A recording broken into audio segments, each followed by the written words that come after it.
Cristiano Ronaldo গোল করতে পারেন না, একতাবদ্ধ হয়ে খেলতে পারে না পর্তুগাল, এমন শত কথাই তো শোনা যাচ্ছিল ম্যাচ শুরুর আগে। কিন্তু সব চিত্র পাল্টে গেল মাঠে।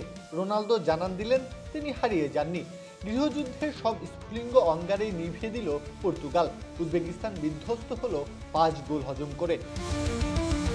রোনালদো ফুরিয়ে গেছেন বলে ধ্বনি উঠলেও তিনি যে হারিয়ে যাননি তার প্রমাণ দিলেন এই ম্যাচে। মাত্র ৬০ মিনিটেই উজবেকিস্তানের জালে আঘাত হানেন এই পর্তুগিজ তারকা। বাতাসে যত সমালোচনার ঝড় উঠেছিল তা যেন পায়ের এক স্পর্শেই থামিয়ে দিলেন। একটু পরে আবার আক্রমণ। ডি বক্সের লাগোয়া জায়গায় ফাউল হয় ১৭ মিনিটে পর্তুগাল ফ্রি কিক পায়। সুযোগটা এবারও রোনালদোর ছিল, কিন্তু প্রতিপক্ষকে বোকা বানিয়ে ব্যবধান দ্বিগুণ করেন নুনো মেন্ডেস।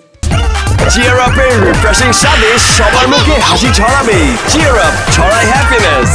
দিশেহারা উজবেকিস্তান হাইড্রেশন ব্রেকের পর জালে বল জড়ালেও তা কাটা পড়ে অফসাইডে। প্রথমার্ধে 2 গোল নিয়েই থেমে যাওয়া যেত, কিন্তু পর্তুগাল থামল না। থেমে যেতে চাইলেন না রোনালদো। এ যেন নিজের পরিচয় আরও দৃঢ় করার এক সুযোগ। কাউন্টার অ্যাটাক থেকে অনবদ্য ফিনিশিংয়ে 37 মিনিটে স্কোরলাইন নিয়ে গেলেন ৩-০-তে। প্রথমার্ধে উজবেকিস্তানকে অনেকটা হাতের মুঠোয় আটকে রাখা পর্তুগাল দ্বিতীয়ার্ধেই খেলে গিয়েছে একই স্টাইলে। গোল শোধ করা তো দূরে থাক, এশিয়ার দেশটি বরং বিপদ আরও ডেকে এনেছে নিজেরাই। 60 মিনিটে গোলরক্ষকের আত্মঘাতী গোলে ব্যবধান ৪-০-তে নিয়ে যায় পর্তুগাল। রোনালদো বেশ কিছু সুযোগ পেলেও হ্যাটট্রিকে আর রূপান্তর করতে পারেননি। তবে পর্তুগালে তাতে কোনো আফসোস থাকার কথা নয়। বদলি হিসেবে নামা রাফায়েল লিও ৮৭ মিনিটে বক্সের ভেতর থেকে দ্রুতগতির শটে শেষ পেরেক ঠুকেন উজবেকিস্তানের ঘাড়ে।